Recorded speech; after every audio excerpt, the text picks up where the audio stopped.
Good afternoon, y'all. Welcome to You Ask, We Answer. So excited to be here with you all. Again, if you don't know, my name is Michelle. I'm the Chief Operations Officer here at Women Engage. And so it's been a minute, and we have a lot to catch up on. If you guys have been able to tune in throughout the year with us, we've had like our legislative roundup earlier this year. We had an amazing and dope episode a couple months ago with one of our amazing interns, Mercy Kibbitt, and that was led by our dope, amazing manager, Sierra Lewis. However, I realized that we didn't get a chance to properly introduce Sierra. So I wanted to join in at the top part of this episode, especially just given that it's been like 5 years almost to date since like the first time we started to You Ask, We Answers.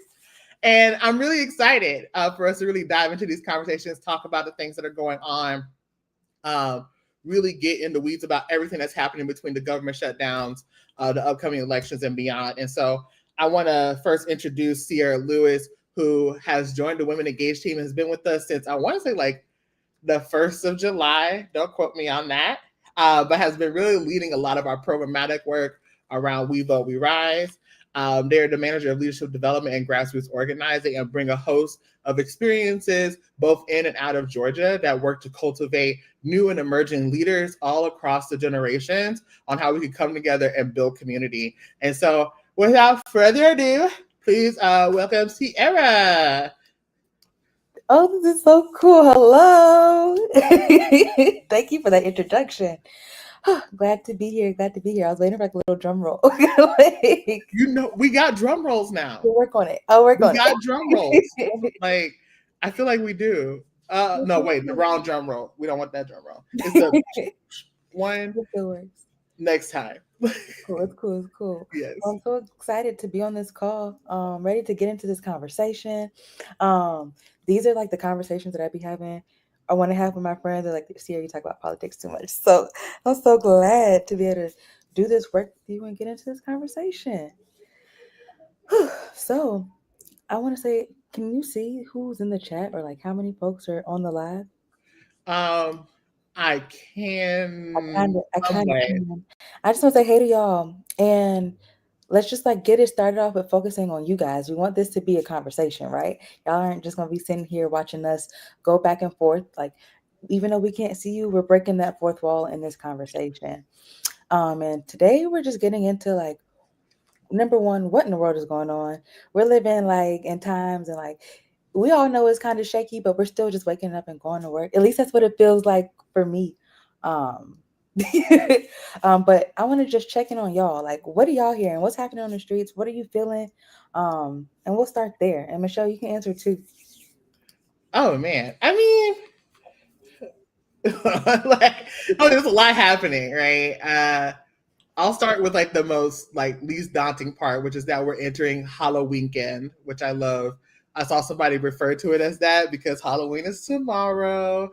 And so it is definitely a Halloween weekend. And so there's a lot of like really fun activities, things that are going on. It's much cooler this week. And so like the weather just came out of nowhere. It just was like, wow, bring out that winter coat. And I was like, okay, climate change. Usually in Georgia, we like ease into the cold. Yeah. I ain't never had to break out a winter coat in October, so I'm still trying to be like a little bit delusional. Like, okay, it's just the weather. It's just this weekend, but like, because it doesn't make no sense. Like, I didn't move to Georgia and expect to bring my winter things with me for real. Like, that was. It's a time. So that's like the middle part, right? Like the fun things, like, and of course, the election's coming up. I personally am planning to dress up tomorrow and go vote at the polls. It's something that I do every year. The poll workers enjoy it. And I don't know, it's just a fun thing. Like, for one, I love costuming. I love doing stuff like that. And it gives me a reason to just be out in public dressing the way that I be dressing. And so I do, like, this year I'm really leaning into SFX makeup. So I piloted a look last week. So I'm excited about that for the upcoming elections. I'm so excited to see what you do.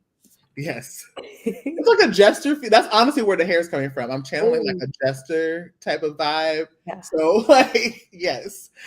I love it. I love it. I was like planning voting early for myself as well. And I'm like, I don't even have. I could go to like Velma. I don't know. I don't know who else to go to pose as, and I'm like not good at the makeup. That's all your thing. Like, it's gonna have to be. It's gonna have to be my energy. So we'll see. We'll see. I got some ideas, but super duper excited. Um, I want to jump in. I just want to jump into this conversation and just like address the fact that we have presidents that are breaking the law. We have I don't know if you've gone to any like government website recently, but like I went to HUD just to look up housing resources, and there's a very blatant message. Like the first thing that pops up is due to the Democratic government shutdown, um, these resources will not be allocated, and just like the messaging around that, like I can't even go to congress.gov without like seeing like this confusing propaganda. Now, as someone who's like into policy and like is able to navigate these things, I'm a little bit like not a little bit, very surprised and disappointed at what's happening. But I'm thinking about all the people who just use these, who are going to these places looking for resources that maybe they've never looked at before. So I just want to kind of put some order. Is there a way that we can put order to this chaos that's happening, or put language to what's happening um, currently at the federal level, and then kind of talk about how it's impacting us on the ground? Yeah, I mean, I think for one is that like I think about the Hatch Act and the ways in which like the government should, remain neutral in its kind of way. Um, I think about the ways in which we're like highly politicizing this moment in such a partisan manner, given that like Democrats are inherently the minority. And I should also mention too, and I forgot to mention this at the top, like we're definitely a 501c3 nonprofit organization. We are nonpartisan and purely do this in an educational manner. So anything that we say that talks about politics or anything like that is really just us talking about an educational way. We could talk about what people who are already elected. We're just not going to talk about candidates in that kind of way unless it's like in a very equitable standpoint. So wanted to name that before I continued on. But so I think that between that and like the amount of propaganda, because it's kind of like interesting to me that like Democrats who make up the minority of Congress, they're trying to place the ownership of a shutdown on them. Mm-hmm. When in reality, like regardless of who's in power, most political anything is bred on compromise. Yeah. And being able to compromise on items. And so after the effects of the big bill this summer, and now Democrats trying to bring folks to the aisle to have conversation, mm-hmm. the fact that we're not seeing that happen is the issue. Yeah. I think also too, like the blatant targeting against, quote unquote, Democratic states or areas is also something that's a little bit like, what's going on, right? Mm-hmm. like what are we doing? Like, and how that is then directly impacting folks. Yes. But I think the rhetoric and the reality are two different things. Yes. Because we know how many people are actually receiving benefits who are being paid through the government, things of that nature, and it really impacts everyone's bottom line overall. Mm-hmm. Mm-hmm. So I'm thinking about, we of course know that like WIC and SNAP are halting as of right now, and so folks won't receive benefits around that, mm-hmm. and how that impacts especially like children, people with disabilities, things of that nature, especially like at a time that's like so close to the holidays, where we have a lot of holidays that are surrounded by the traditions of food. We're getting colder months. And so it's very disheartening, and we're living in a time where folks are just like needing to come together, and yet we're getting so much like bombarded with stuff that continues to try to drive us further apart. And so it's pretty sad, to be honest. I see that this is like an opportunity at the levels in which like we typically commune with family and friends and like use that as an opportunity to maybe ignore what's happening. It's creating a intricate space of being able to like address the realities of what's happening and coming together and creating like new traditions. I think that we've kind of settled into like a very hyper individualistic society. Folks don't come together. Folks don't really present their true problems at the dinner table and things like that. But we now have the opportunity to do that, to reach out to friends and family and really see what what needs need to be met. For instance, with like what you said with WICs and SNAP benefits being shut down, especially here in Georgia, who is not using state funds to compensate, or at least still continue to provide that. Um, we can tap into that. Specifically, food banks. I spent a lot of time. I don't want to jump too fast, but looking at what food banks were providing in the area. I have a list of like 7 of them. And we can bring up. I'll bring up some of the banners and QR codes for folks to scan. But pages that were like, for instance, the community food bank, Atlanta Community Food Bank, no traction, no social media like noise prior to a week ago, and now they're going viral for the services that they provide. Because we're starting to see those daily impact, the immediate impacts of this government shutdown starting to happen at a very real level. So I really want to ask you, Michelle, or more like just have this conversation about beyond the political theater, how are folks being impacted on the ground? Oh my gosh. I think folks are just now really kind of starting to feel the effects of it.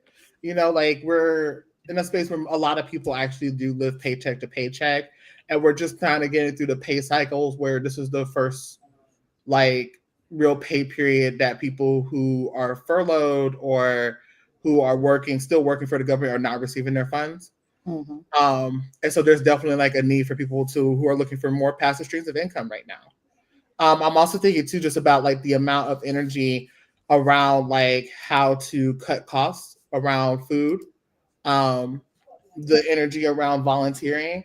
I Mm-hmm. honestly, feel very much privileged in the fact that like I have a great community of folks who are all very interested in like how can we, um, really meet the needs of like our community members. So like folks are having conversations about volunteering, how we can reach out to folks, making sure that it's there, and so people can get the things that they need. And so I think that that's something that I think about that's happening really on the ground.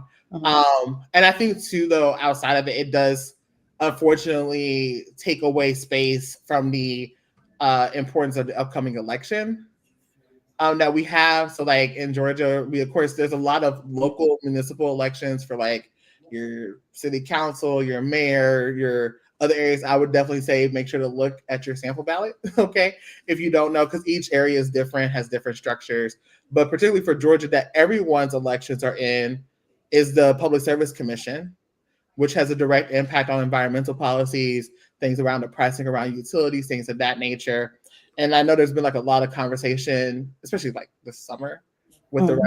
cost of like electricity and blaming it on the data centers. And what's funny is that like we haven't even been impacted yet by the actual financial burden that will bring, and probably won't feel that Mm-hmm. for the next couple of years. And so there are other things that are going on that we need to put our attention to when it Yes. comes to that race. And so it's like that's also happening. That's kind of like in the background of everything else. The world is definitely on fire. That's what I. Yeah. Yeah.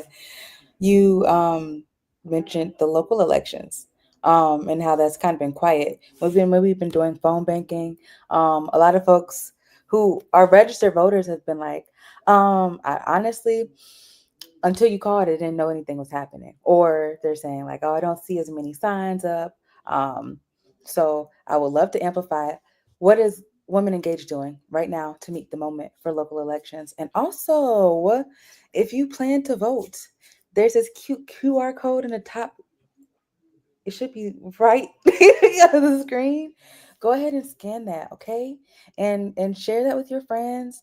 And it's so easy, y'all. Like it takes like 5 seconds, I promise. Put your name and you can like sign up to get reminders if you want to for the election. But it's gonna be right there and it's gonna keep on coming up. Now, right now, we're at like 91 registrants or pledges to vote. By the end of this call, I would love to see if we can at least get to 99. So You know what's so funny is that we're at 99 right now. I just pulled it up. Like, okay, so I gotta change it. I gotta change it. So like 110, 110 is my goal from this call, from this live. So we'll see where we go. That's awesome. no problem. And I'll drop in a link in the chat for folks too, just in case you can't scan right now. Funny story though, okay, about scanning, right? I know this is so a little off topic, but just to help folks who are listening in, because I didn't know you could do this. Because I used to be like, why are people putting QR codes on videos that I'm watching? But if you, depending on your phone, because I'm a Galaxy Samsung girly, Yes. but if you take a screenshot of it and then tap the QR code, you can just go directly to the link that way too. So folks who don't know that, you can scan QR codes actively on your phone. Just take a screenshot, or you could even double tap on it. Sometimes your phone will bring up a little marker and you'll be able to like do that. And that's because, unfortunately they're pushing AI on everything, but that's like one of the caveats that are coming through with that is that you can now scan QR codes. So like to your point, you can try it today, scan that QR code on this video, or you can check out the link in the chat to get to that as well. I learned that, I feel like a little too late about you can actually use your QR code, because like it used to make me so irritated when I saw QR codes on social media flyers, because I was like, like, What am I gonna do? Right? It's like, what am I doing? What can I do with this? Because like I don't have another device. But yes, these new integrations definitely come in handy. The screenshot of QR code, it works dandy for me. Yes. All right. So, wow. Let me refocus again. Refocus. Local politics. I mean, okay, because you're talking about like stuff that's on the ground. I guess like talking from your perspective, because you're the one who's working directly with the team, putting in that work, knocking on them doors, doing all that type of stuff. I know you talked a little bit about the conversations and stuff, but I guess it's like once you have those conversations, how do people feel thereafter? Oh my goodness. Okay, so I really have to there's been so many different avenues. I'm gonna start with like disillusionment, and then I'll end on hope. So folks are like the angry, the disgruntled, are like, I'm not voting. Nothing ever changes when we vote. And then I'm like, okay, well let's ground this conversation just a little bit. Let's start off with the fact that your vote does matter. And if it didn't, the powers that be would not be doing everything that they could to keep that from happening. But also taking the fear and the anger from like what's happening at the federal level, and you can do something about that locally. Like, yes, we know what's happening, but like, let me slow down. Let me reframe. Slow down and reframe. The frustrations and the anger that you have, and you feel like you don't have any place to put that politically, you can put that into your voting power at the local level. And have really been able to like ground the conversation when things feel out of control. That's what it seemed like. Like you just kind of feel powerless, small, out of control. Things are happening and you don't get to really create an impact.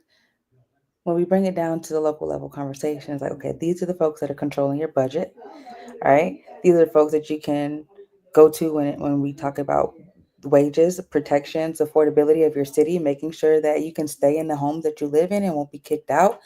These elections are the ones where those things start to happen. And if we're not protected at the local level, then yes, the chaos from the outside will impact us even more.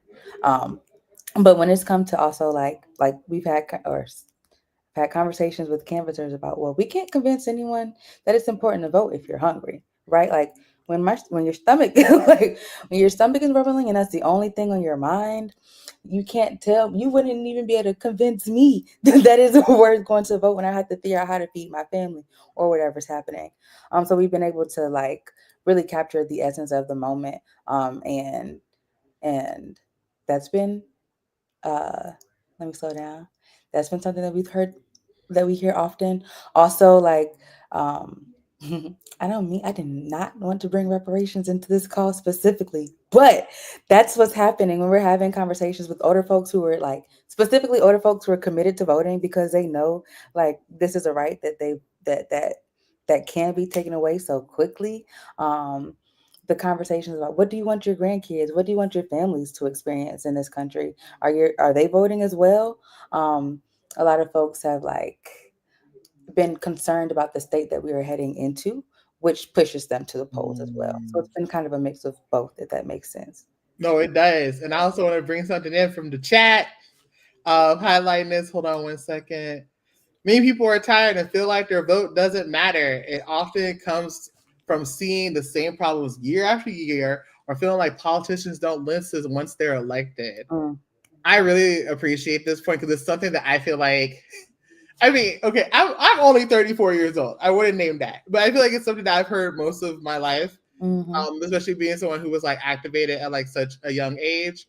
And I feel like oftentimes, you know, that does come from a place of the fact that like this country continues to misrepresent and miseducate how the process actually works and what can be reasonably expected from politicians. I think a lot of times folks and who are being elected do run with like really good intentions, but when you really break it down, like beyond all the political rhetoric, all the stuff like that, like systematically speaking, we're in a representative democracy. We're electing representatives who are representing hundreds, if not thousands, if not millions of people, to get in a room with other people who are representing other people of that same caliber. To come up with joint solutions that are mutually beneficial for both. And sometimes depending on where their background is, if they even know what they're talking about in terms of like, are actually like astute and like are informed about how things and processes work and are listening to like the experts or like the specialists or whatever, sometimes those things are running counter, right? In terms of what people want. And so it is something that's based on like compromise. And unfortunately, over the years, people in this country in particular has continued to push this rhetoric of this idea of winners and losers. And it continues to do us this detriment where we're always seeing like, again, those same problems and issues. I think that's why, like, particularly for me, because a lot of folks are like, how do you do nonprofit work if you can't like, you know, rally around a candidate? And I'm like, that's the reality though, is that the issues persist regardless who's in office. Now, granted, I say that with a grain of salt because the issues persist in different ways. Because like we're currently in a government shutdown, so I want to name that I'm not divorced from reality in that way. But I'm saying that like when it comes to the ideas of people having difficulty with food security and housing, that has persisted before now. People having issues around housing has persisted before now. It's being exacerbated. It's much bigger and much more dire right now. But saying that like these issues are continuing to happen, and so there's that part. I think the last thing is the level of like accountability. I tell people all the time, I was like, I don't know what kind of job you can ever be selected into that then you're hired and nobody checks in on you until something goes wrong. Because I mean, like, you know, I think about like I had to challenge myself with this too, and I'm like, I studied political science and went to thousands of student loan debt for this. It's like, yes, I have a lot of critique for them, but then also I ask myself, do I have a relationship with these folks? Do I contact them? Do I have a conversation about it? Because in this country, we've never experienced an election where even like 50% of the electors vote. I know you hear this on top about the same. I'm like, we've never seen an election where people who are registered, who are registered to vote, actually turn out to vote. Even at half the capacity. So what do we mean when we're saying like, oh, you know, it's not working? It's like, well, we're also not taking action in that. And that's oftentimes where the United States in particular is different than other countries. Like people like to romanticize things that happen in like France, even the revolution that happened in Egypt like 10 plus years ago. These are all because like they live in countries where it's socialized that you are a political person who is actively engaging in the process beyond just the elections. And so that's one reason why I really like being at Women Engaged, because we do a lot of work, of course, around the elections, but beyond the elections, because it's important. Absolutely. Oh my goodness, you said, number one, every time you say that, like, like it inspires me to continue, like for real. Like when I think about how can I really convince people in this moment, in this time, that voting is worth it? That statistic will do it every single time. We just haven't seen the capacity of what that power looks like. We have not seen the turnout that could really yet push the expectation, or even like make you feel like you're being participating in this political process. So I know, right? It's like, you know, one thing that cracks me up a little bit, not cracks me up, but that I think about is that like, so we did work around the Public Service Commission race in 2020/2021. And something that also came back from a lot of folks that we were talking to was that they didn't even know what the Public Service Commission did. And even the folks that we talked to when it came about like who was in control of utilities and stuff like that, they thought was resting with like their mayor. So then I also sometimes I'm like, you know, we say that like politicians aren't doing the work, but it's like, do we know who exactly? Because like, I feel like the government is so big. Yeah. And not in like, oh, big government, bad, small government. Like, no, I mean like just the actual system of people who are elected into positions who make decisions on policy. So like, I'm not even talking about government work. I'm just talking about like the literal structures. And there's so much that's there that we don't even like talk about at all. Like, and I'm talking about like in our education systems where we're teaching people about how to vote, stuff like that. Like, I know a lot of folks could probably relate to, because I've been there, where you try to go vote and you get in the ballot box and there's like 11 questions on there with like a page of text, and you're like, and it's talking about all this, that, and the other, and you're just like, why am I just not hearing about this? And I don't understand the implication of what this means to me. So yeah. It took me a while. Like just from like being an early voter, like just going in, being told or like knowing what I was gonna vote for, to like really like sit and process like, oh, okay, this is what's really on the ballot. And eat like beyond the ballot, like what happens after that? What are these processes?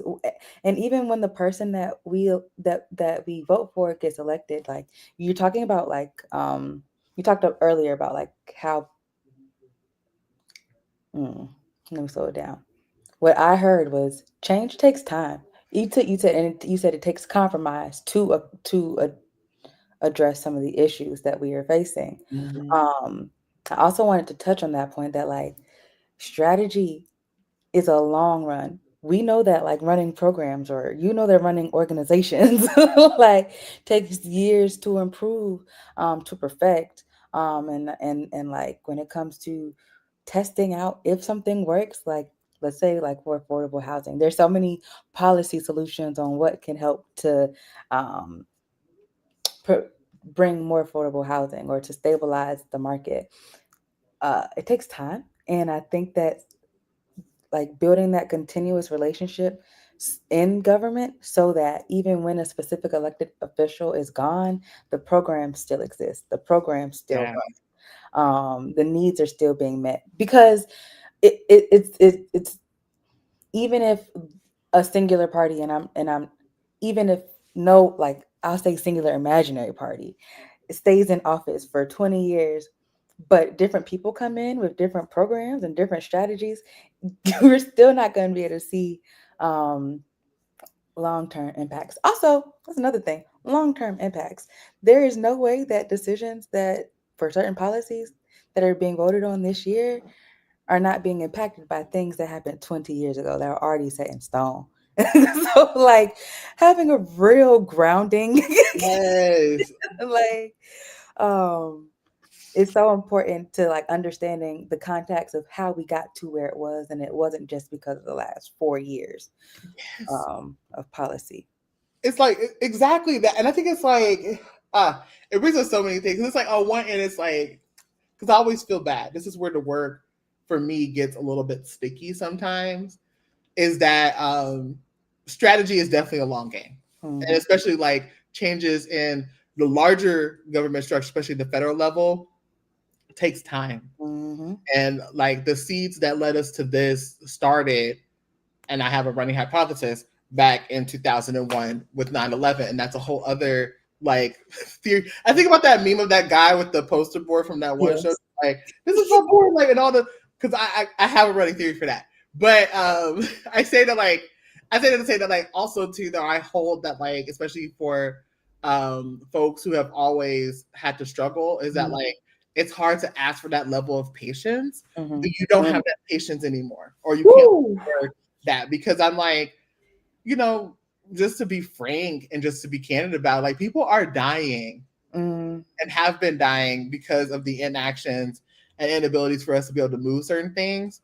People are suffering with like debilitating conditions that could have been preventable. Folks are struggling in ways that they don't need to struggle. And I think sometimes it's like having those kind of conversations, but that's also where I think to get back to it, that's why like local really does matter. Mm-hmm. Like local politics super matters. And I feel like a lot of times, like in this country, we focus so much at the top of the ticket, whether it's governor or president of one specific branch, when there's so much more in tandem. And I'm just like, and I told people, I was like, don't let these one positions or these like 2 or 3 positions punk you out of participating in the other thousands of positions that impact your day-to-day life. Yes. Like, there's just so much more at stake when it comes to that like even if you decided to, I'm not saying you should, because I would love for you to vote on every single thing on the ballot. But if you decided to skip the thing at the top of the ticket, there's still so much more that's happening there.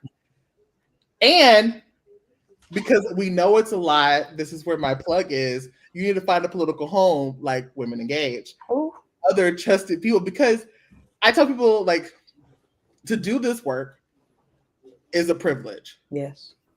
And also too, I am privileged in the fact that like I have a background and understand the things that I do, and I can help decipher some of those political jargons and stuff. And I always have to lay out the reality that like, and I know this number has increased, especially now with content creation, but the average number of jobs for people in the Atlanta metro area is about 2.5 jobs. I think it's upwards to like almost maybe 3.25 now in order to make ends meet. If you're doing that and you're also raising a family, I can already tell how overwhelming it is when we have conversations like this. It's like, you're not doing enough and you need to do more. Like, do more where? Like, everybody has 24 hours in a day. What does that look like? And so I think that's where, again, like this relationship building, trusted people who can like vet the information, give it to you in a way that you can feel confident in understanding it and being able to feel empowered to make those best decisions for you versus like this thing that has always kind of happened, depending on what it is that people are just parachuting in and telling you what you should do. Like, vote no on this thing. And it's like, well, what is this thing? Yes. To do? Like, why are you telling me? And those are the types of things that sow distrust, especially if you vote for something and they tell you it's going to give you one thing and it doesn't happen. So it's like, I don't know. Those are like all the things that I've had to tussle with, especially doing this kind of work in this type of context, because I'm like, the overturning of Roe v. Wade has been a long game for like the last 50 years. And there have been systematic efforts to chip away at that leading up to the Dobbs decision that, we didn't necessarily connect the dots on. Like when we think about like the different hurdles that people were being placed in through law and like the little caveats, like they were nitpicking at that for a while to get where they needed it. But my thing is that I also understand that for the communities that we represent, we can't necessarily afford to wait another 50 years. Yes.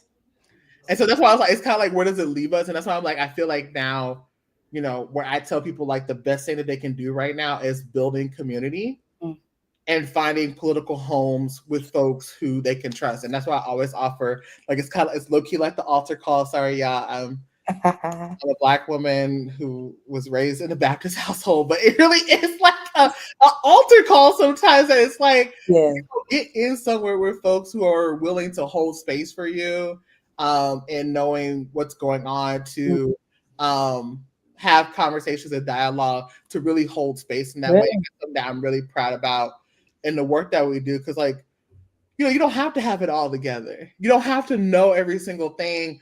You don't have to do all that type of stuff. There are literally people like us who do this for a living. Yes.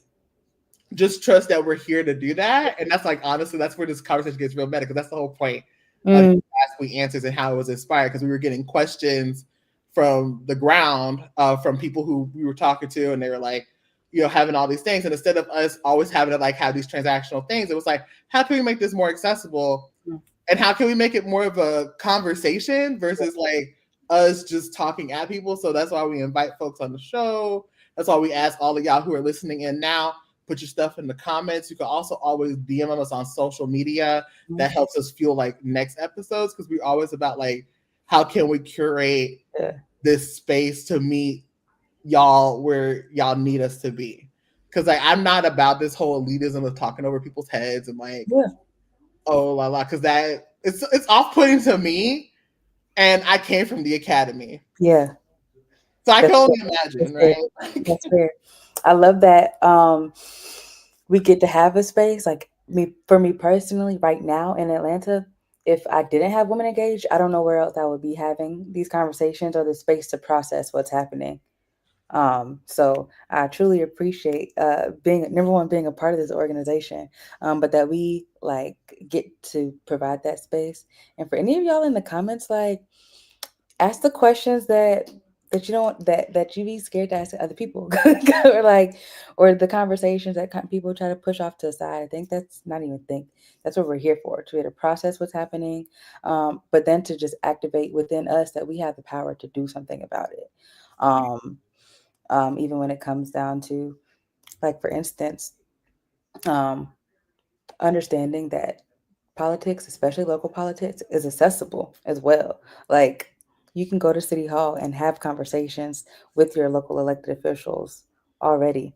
You can show up. I went to Atlanta Public, I get it wrong every time, APS, Atlanta Public Schools, um, board meeting, or Board of Education meeting, and it was like the most involved I'd ever seen a city in, like in any form of like government. Like, it was the coolest thing. Like, Atlanta has that fire. Like, we have things to say. People have things to say, and will speak up. And so don't ever be fooled by like media not showing you what the groundwork looks like, because there's people who are knocking on doors every single day, showing up to every city hall meeting. Like, there's like follow, like, not the big names and the big organizations, like the community people who have been experiencing things that they're tired of, quite frankly, Yes. for a lifetime. So I'd also like want to put that out there. Like, we're not the only ones that are doing the work. You just gotta be willing to come in and do it, and we're gonna let you do it alone. So yeah, And we're gonna have fun doing it. I think yeah. that's the other part. Like, I think a lot of times, especially just like folks will see education or political education as like a very boring process, and I'm like, it doesn't have to be. No, it Like, doesn't. I'm all about how can we sprinkle some joy and some fun into stuff, because that's what really sustains the Mhm. movement. That's what sustains people staying in what's going on. And so it's like it can be a fun time and a good time too, even as we're doing this, because it's all there. But I Yeah. also wanted to present a fun fact. I always like a fun fact about like that point about education, because that is such a huge point.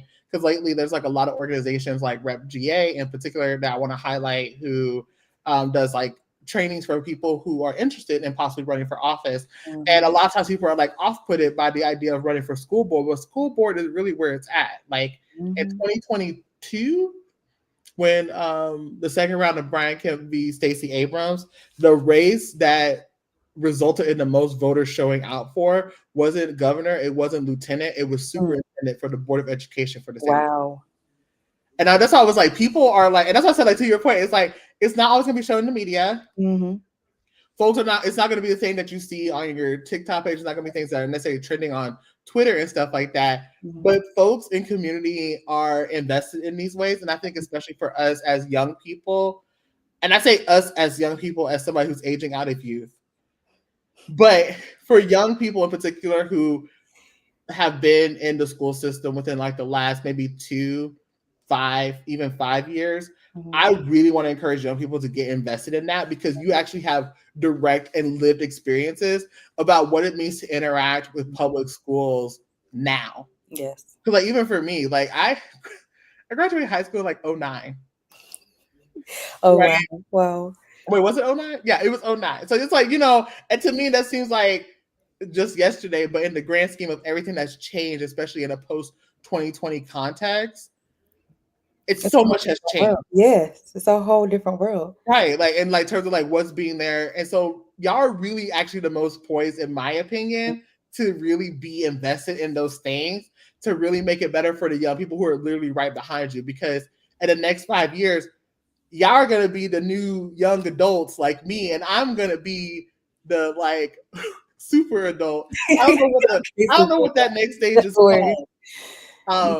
But like I'm just like saying, in Yeah, terms of like how we see the progression of yeah, things, because these are things that we're not thinking about. And I'm like, if you're invested today, if you decide to have a family in the future, then you're already in the stages of having a community that's more situated yes. for the future that you want. Um, because that's something that I wish I would have done. Yes. I was, and I say that in the sense that like I was activated, like I was working my city government at the time, like I was activated, but I would have been more focused on like education stuff in the past than I was then, because I really wasn't. I was more so like in the policy realms of other things. So yeah, because like when we were getting started, or at least for me, I feel like when it came to like change, like social change, policy was where it was the route that we were taught to go in, and just dive into it and then figure out the rest once you get there. I would love to talk though about youth activism and what that looks like. We talk so much about building community, but like you said, things have changed drastically within the past 6 years, specifically with like COVID and like just us. Community became an online platform, so much more than it ever has been. But youth, they're turning up. Like there is no question, no doubt about how we feel and how we are reacting to what's happening. yes. How so for me, and before I ask, like and it may be my algorithm because my TikTok knows me, but like it is a daily account of what's happening, and folks in the comments are talking about how to organize like on the micro level again. Like how do we take this to a Discord channel? How do we show up? I've seen like mutual aids be funded just off of like getting enough traction on social media to like fund certain services and certain programs. How do you think social media has played a role in building community in Women Engaged? Oh my gosh. Like, um, what am I thinking of? It's like a caveat, right? I think social media gives us a great space to build community with people who are like-minded, different affinity groups. I know I'm a part of that as a gamer, as a cosplayer, as just an all-around nerd. That's what I do. Yeah. And that's good. However, on the flip side, it can also be like a bastion for misinformation. And I think, and also too, sometimes some very like, for lack of a better term, like toxic culture that butt up from it. Only because I think sometimes we expect perfectionism from people in our communities, and that's not necessarily there. Being able to hold space for people when they're super wrong, and being okay with being uncomfortable about that. And I'm not saying like, definitely take it with a grain of salt. If you're in harm's way or somebody's detrimental to your health, do what you need to like take a step back. However, I'm of the mindset that like with social media, it's like trying to have a space where like we're not always dragging people. Yeah. I do appreciate a good drag at times, but knowing that dragging folks or calling folks out isn't about actually holding anyone accountable. I think we sometimes misuse that word as much as it's more so a part of the performance. And I say it to somebody who's a very seasoned and trained debater. And like, because even like when we used to back in the day, and I mean back in the day before my time, public debates and public forums, or like the soapbox, right, was a place to publicly have discourse where you would have two people on different sides of a topic who were equipped with evidence, okay, some type of facts, having a public conversation about what's going on, and not in an effort to sway the other person to something, but more so as a tool to educate the public. They could have something to go back with. And that's honestly like before I even started Women Engaged, that's how I tooled my social media for a while. And honestly, how I even started getting into like streaming online from the jump, because 2016 happened and I had a roommate at the time. We were both in grad school together. It was like, we got to start talking about this stuff. We can't hoard the knowledge anymore. You can't do this type of thing. So that's where I think like we sometimes miss the plot with social media, because it's a great time to perform and to inform people about it, around it, but it has to be in a type of environment where people are respectful, because I saw Amanda Seales on that one app with her round circle and her going head to toe with all those other people. And I'm not saying the work has to be done in some way, but that's not the structure that I'm talking about. I mean more so like, how do we have public discourse and hold space for this without necessarily being so attacking of people, but then also to make sure that we're having our spaces. I think we're getting there, to be honest. When I was younger, people weren't having conversations like this, like young people in particular. Like my friends were just like, oh, that's Michelle just doing her little political thing. And now more young people are part of it, and I think that's so beautiful. I think now though is that like I also find young people apologize the most. Mm. Right? And that's okay. Don't get me wrong. We can apologize. But it's like almost like this idea of like this curation of everything. And if you don't do things perfectly, that therefore you have to do these types of things. And I want us to start being able to hold a bit of both and like, yes, ouch. Like, I'm sorry that I may have offended you. Let's go here. Or that I'm sorry that I did this and I own to that and I'm learning more. Now let's do these types of things. Yeah. I think outside of that though, like it presents again opportunity. Like, I mean, people are tuning in from wherever they tune in when they watch the show. Is accessibility. We have the ability to like have fun. Yeah. Freaking fun things. We did game streams in the past, like all that type of stuff. You could show visuals and pictures and things like that, get more fun with things.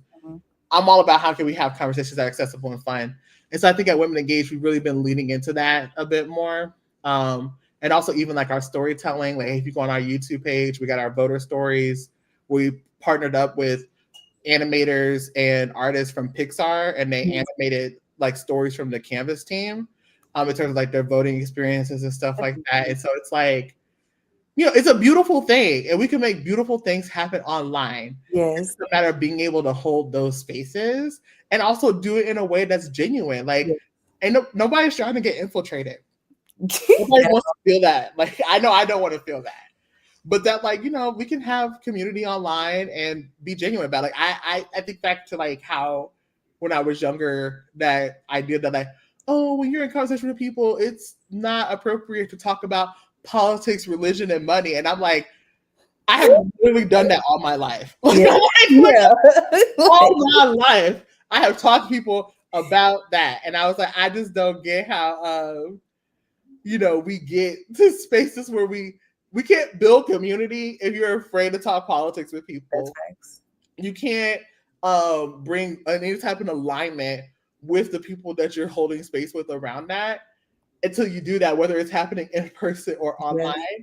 And I can say for myself personally, like I've done this even with family members where I've been able to have conversations with them over the years. And even though I don't like, because my family knows me, I can come at people real hard, but I don't in these cases. And over time, I have seen how us having conversations and just putting information out there has moved them more progressively over time. And that's like a really beautiful skill to have. It's hard. That's what I'm saying. I'm not saying that this is the easiest work, but we're here to assist with those types of things. So, you know, I just wanted to highlight that. Also, just bringing up, thank you for commenting. I appreciate folks who are commenting. Shout out to you for doing that. I want to invite more people there. But yes, I definitely miss those debates. I really do. Like debate, such a good time. Like the great debaters. I wish we were back in times like that. And in fact, you know, we could I'm just thinking about all the things we could do. I would love to have a debate. I want to. Like I haven't even, I feel like that was my training ground. Even like when it just came to like knowledge and having these conversations is like not how do you feel. Learning how to debate or the art of debate and like just having conversations helped me to like framework all of this and like this is not just how I feel. This is the evidence to back it up. Here are the resources. You can tell like when you put time and thought into like the comments on Instagram too. This is great. Oh man! I know. I can't even see y'all like the system. So it's funny. We have this window right here that we're on, so I can see some of the. But yeah, so they're talking about like to your point around like having this place to like cut your edge on it. People were saying that they would love a debate. Yeah. Marshawn Tree says it's important. The repetition is powerful. Yes. Yes. Yes, like, it is. Thank y'all for coming. You were a debater? Was I a debater? No, I was scared. I was friends with.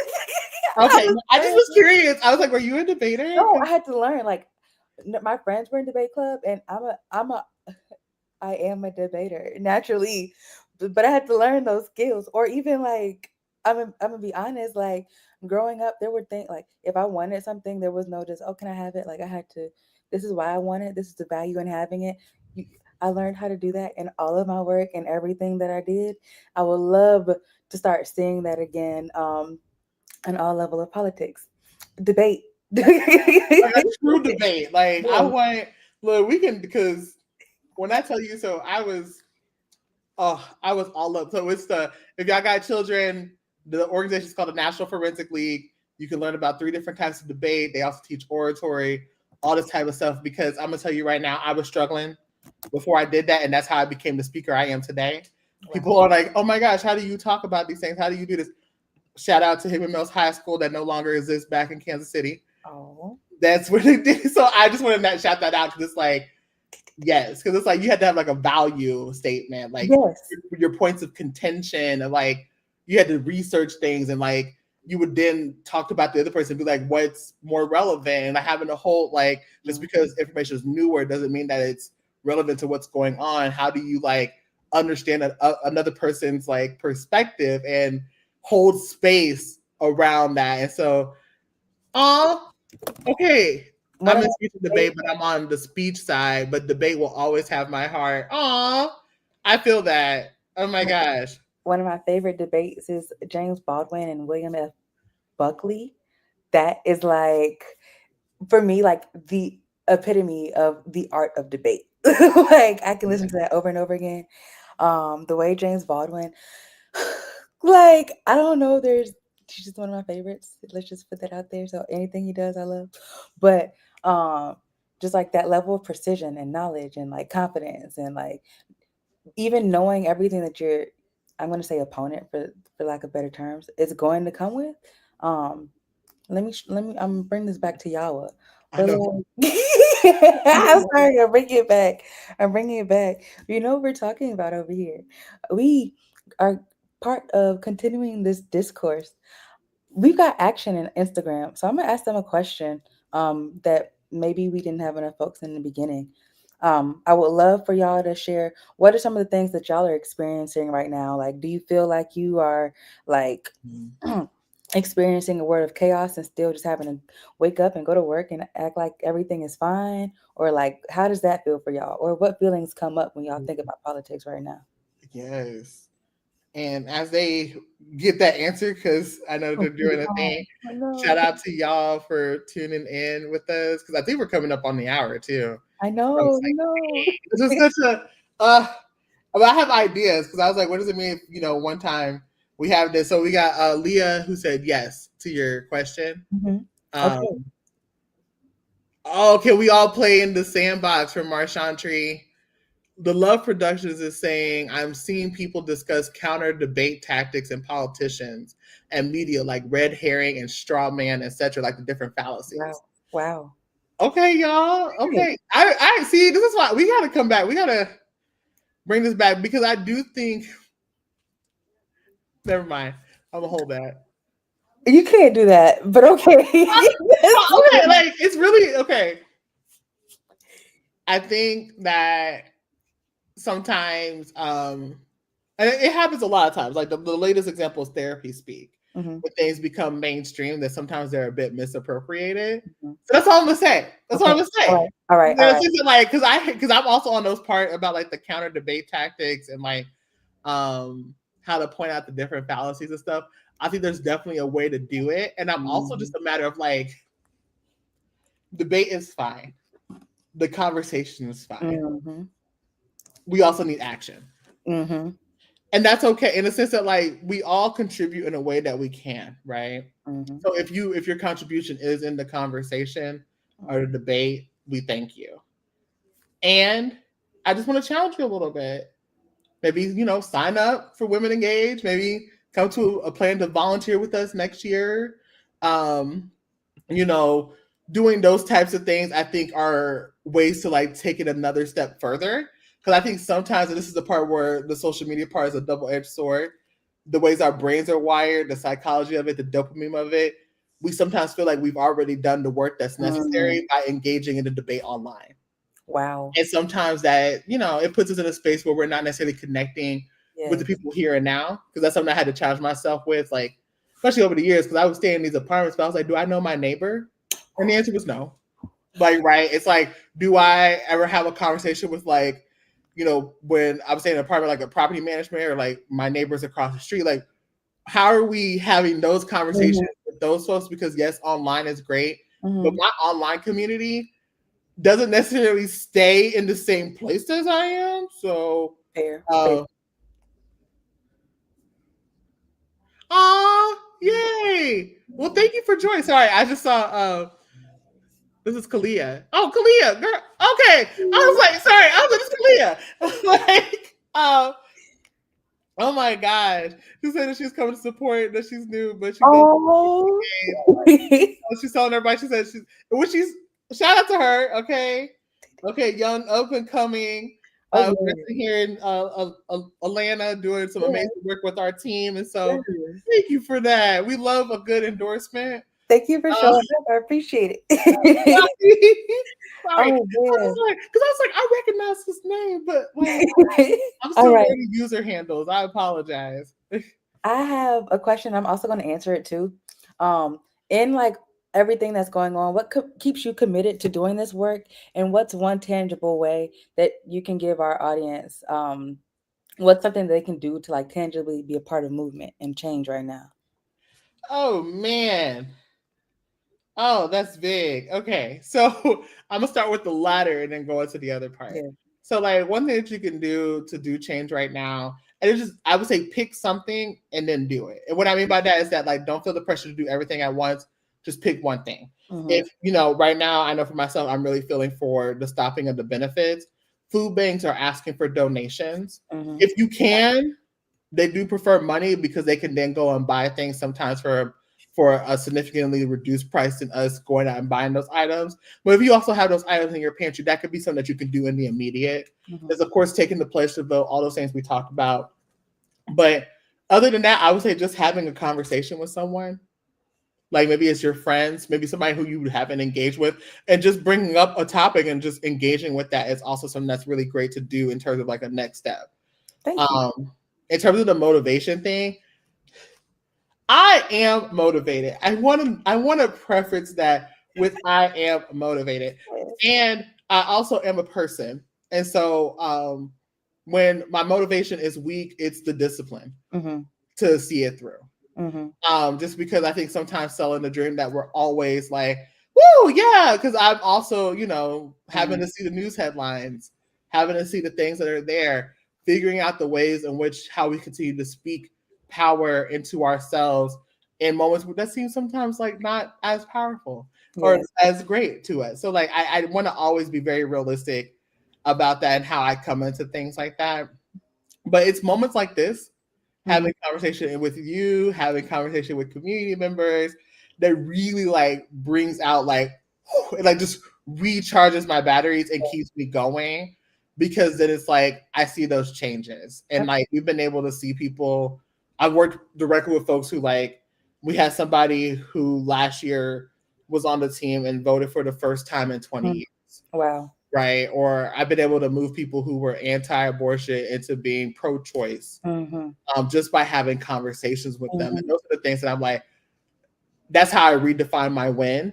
Yes. Versus like whatever's happening in office and things of that nature. And so that's honestly how I stay motivated, is reminding myself that like it's okay staying disciplined and knowing that at the end we are still shifting the tide on these issues and building the community. So yeah. Thank you so much. Thank you. You touched originally you said to help like donate at food banks and things like that. So I've got some QR codes. The first one that's up right now is for one called the Grocery Spot. It's a place in Atlanta that gives food out to the community. While they are doing that, they are also helping or asking for donations to meet the increasing need of our communities.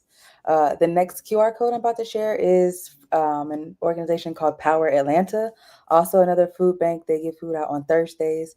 They actually are open now until 3 p.m., but another place to donate.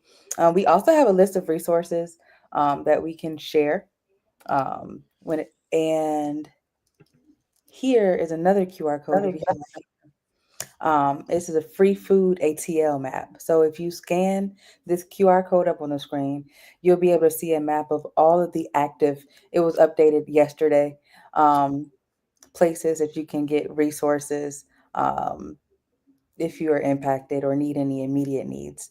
So this one right here, the food map QR code that's up, it will show you everything.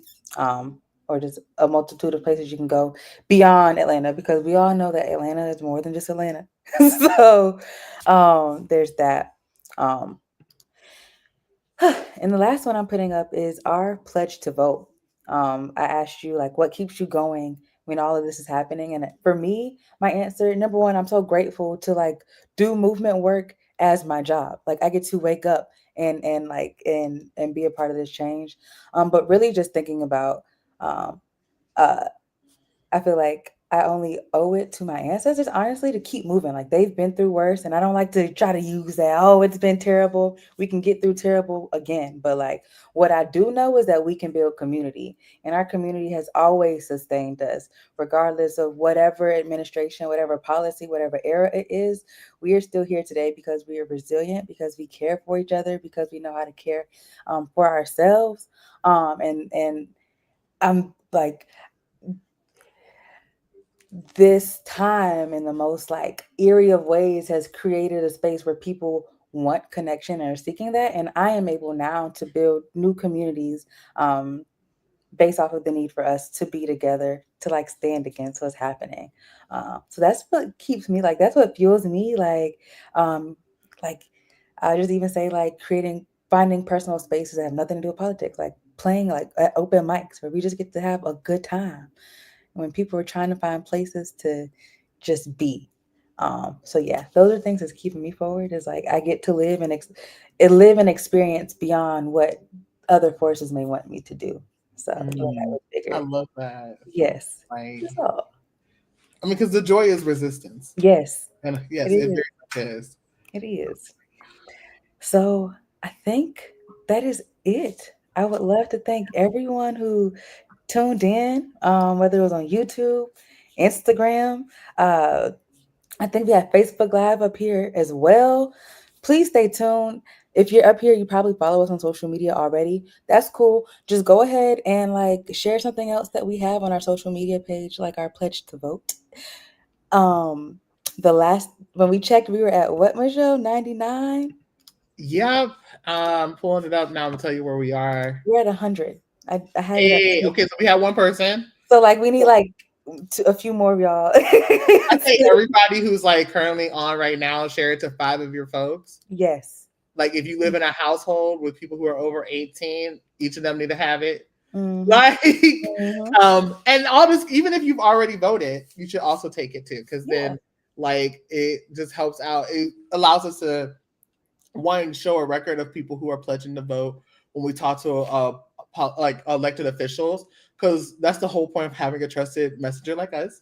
Yes. We can then say like, hey, we're representing these group of people who are behind us, and these are the issues that are there. So like on there, you can also tell us the issues that you're really passionate about. We want to know more about you, and so yeah, all that jazz. So And join I'm us. so excited, especially with you coming in as a new host for Yawa.